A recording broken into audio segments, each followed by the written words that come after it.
கொஞ்சம் கருவேப்பிலை சேர்த்துக்கோங்க. கருவேப்பிலை, பெருங்காயத்தூள் சேர்த்துக்கலாங்க. ஒரு 3/4 ஸ்பூன் பெருங்காயத்தூள் சேர்த்துக்கோங்க. இப்போ வந்து காஷ்மீர் மிளகாத்தூள் ஒரு 1/2 ஸ்பூனு. இப்போ புளி தண்ணி வந்து ஒரு 3 டீஸ்பூன் அளவு ஊற்றிக்கலாங்க.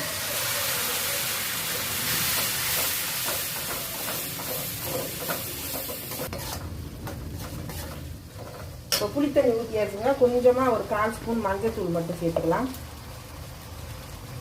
மஞ்சத்தூள்